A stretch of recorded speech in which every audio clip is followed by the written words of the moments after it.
Эдийн засгийг хөлгөх хүч болсон ур чадвар мэрэгчлэлтэй ажиллах хүчнийг Монгол улсад мэрэгжлийн боловсрол сургалтын салбараар бэлтгэдэг. Харин эдгээр ур чадвартай ажилтнуудыг төлөвшүүлэх, хандлагыг суулгах хүмүүс нь ур чадвартай хүсэл эрмэлзлээр дүүрэн мэрэгжил боловсролын сургалтын салбарын багш нар юм. Мэргэжлийн болон хувь хүний чадамжууд бүрэлдсэн мэргэжлийн бэлтгэхдээ нэг талаас чадамжид суурилсан сургалтын хөтөлбөр буюу дадлаг ажил тулгуурлан ур чадварыг олгох. Харин нөгөө талдаа уг хөтөлбөрийг суралцагч нарт заан ойлгуулах багшийн арга зүй болоод чадвар чухал байдаг. Аж үйлдвэрлэл хөгжиж шин техник технологиуд бидний өдөр тутмын амьдралд хур татцтай нэвтрэн орхон хэрээр бид зөвхөн агуулга дээр тулан сурвалжлагч нартаа заахаас гадна хэрхэн бие даан суралцах арга барилыг төлөвшүүлэх нь мэргэжлийн боловсролын сургалтын багш нарын үүрэг юм. Аж үйлдвэрийн 4-р хувьсгалыг өнөө үед боловсролыг сурах соёл дөрвөж нэрлэх болсон. Ингэснээр мэдээлэл түгээгч нь сургалтыг чиглүүлэгч менторын үүргийг гүйцэтгэх болсон юм. Өнөө үед мэдлэг мэдээллийн урсгал нь цахим орчинд илбэг болсон учраас суралцагч өөрөө чиглүүлэгчийн доор мэдлэгийг ирж хайдаг чадварыг суулгах хэрэгтэй. Мэргэжлийн боловсрол сургалтын багш нар нь өөрсдөө онол болон дадлагын хувьд өндөр чадварлаг мэргэжилтэн аман сайн заах чиглүүлэгч байх ёстой онцгой мэргэжил юм. Тиймээс мэргэжлийн боловсрол сургалтын багш нарын заах арга зүйг дэвшүүлэхийн тулд Герман улсын мэдлэг туршлагаар сургагдсан сургагч багш нар зөвлөж байна.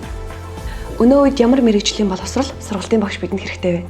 Аж үйлдвэрийн хувьсэл 4.0-тай уялдан багш нар мэргэжлийн боловсрол сургалтын багш нар маань сурах соёл 4.0 суралцах зайлшгүй шаардлагатай байна. Бид уламжлалт сургалтаар багш төвтэй сургалтыг зохион байгуулдаг байсан бол бие даан зохион байгуулалттай багш чиглэсэн сургалтаар суралцагчийн үйл ажиллагаа ихсэж багш бол чиглүүлэгч багшийн үүргийг гүйцэтгэнэ. Бие даан зохион байгуулалттай багш чиглэсэн сургалтаар нэгдүгээрт суралцагчдын юу сурах хэрэгтэйг тодорхойлно.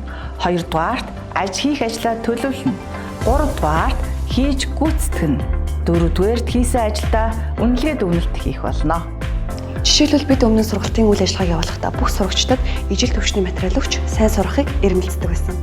Хүрээлэн буй орчин хөгжил төвчлөлтэй холбогдуулж суралцагч төвтэй сургалтын хэв маяг руу шилжин асуудал шийдвэрлэхэд тулгуурсан сургалтын арга зүйтэй хослуулах нь өнөө үед хамгийн зохистой гэж олон улсын боловсролын байгууллагын мэргэжилтнүүд зөвлөж байна. Суралцах соёл дөрвөн асуудлыг шийдвэрлэх, үйл явцад чиглэсэн хичээл төлөвлөлтийн үйл ажиллагаанд багаараа оролцох, аман өөр шаардлагатай чадваруудыг олж авах, хамтдаа суралцах хэлбэр юм. Судалгааны үндсэн дээр ирээдүйд мэргэжилтэй ажилтнанд шаардлагатай ур чадваруудыг дараах байдлаар тодорхойлсон байна. Нэгдүгээрт нь харилцаа холбоо буюу мэргэжилтэй ажилтнууд биеийнтэйгээ үргэлж харилцаа холбоотой ажиллах. Хоёрдугаарт нь хамтын ажиллагаа буюу хамтаар ажиллахдаа хүн нэг бүр өөрийн гэсэн үүрэг оройлтой ажиллах. Гуравдугаарт нь бүтээл сэтгэлгээ буюу хүн болгон шин санаа, шин сэтгэлгээгээр ажиллах. Дөрөвдүгээрт нь шүүмжлэлтэй сэтгэлгээ буюу аливаа зүйлд олон өнцгөөс хандах буюу хүнд биш асуудалд шүүмжлэлтэй хандах гэж уншилдаг. Үүнийг бид бүхэн 4К загвар гэж нэрлэж байна. Багш хичээлийн үйл явц хийгдэх алхмууд хүрх үр дүнг тодорхой харуулсан төлөвлөгөө зургийг харуулснаар суралцагч энэ хичээлийн эцсийн зорилго юу болох, мөн түүнд яаж хүрэх талаар ойлголттой болж бие даан суралцах боломжтой болдог. Энэхүү аргыг сургалтын агуулгын зурлал гэж нэрлэдэг. Суралцагч бие даан суралцахдаа сургалтын агуулгын зураглалыг ашиглана. Энэ нь тодорхой нэг чадамжийн элементийн хүрээнд сургалтын зорилго болоод ямар үр дүнд хүрэх талаар ажлын даалгаврын алхмуудыг гүйцэтгэх явцдаа онлайн болон дадлагын мэдээллийг агуулсан сургалтын баримт жижиг байна. Агуулгын зураглалыг багш ашиглах нь суралцагч нарт ямар давуу талтай байдаг вэ? Багш агуулгын зураглалыг сургалтанд оруулснаар нэгт нь анхаарал төвлөрүүлнэ, хоёрт нь илүү сайн ойлгох, гуравт нь үл ойлголцол багасна, дөрөвт нь байнгын бэлэн байр, тавт нь ойлгомжтой харагдахгүй урам зоригтой байна.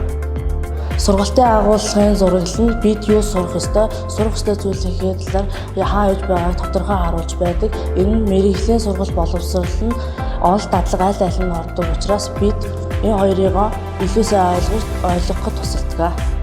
Багш нар сурагчдынхаа эзэмшүүл зохиох чадамжуудыг хөгжүүлэхийн тулд ямар арга зүйг төлхөө ашиглаж байна вэ? Бид суралцагчдын мэргэжлийн чадамжууд, хувь хүний чадамжуудыг хөгжүүлэх зорилгоор олон талын заах арга зүйг ашиглах боломжтой. Мэдлэг болон бие даан ажиллах чадамжийг хөгжүүлэхэд цахим сургалтын хэрэглэгдэхүүнийг ашиглах боломжтой байдаг бол мэргэжлийн чадамжийг хөгжүүлэхэд дөрвөн алхамд арга зүйг ашиглах нь үр дүнтэй байдаг.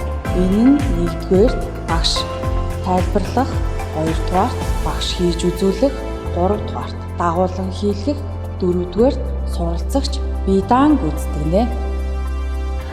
Заах арга зүйн түгээн дэлгэрүүлэгч багш нар маань бидэнд хэрхэн суралцагч нарыгаа биедан сурах, ам багаар ажиллах, хүүхний чадамжийг дээшлүүлсэн хичээл зохион байгуулах талаар зааж зөвлөж өөрсдийн аргаасаа хуваалцлаа.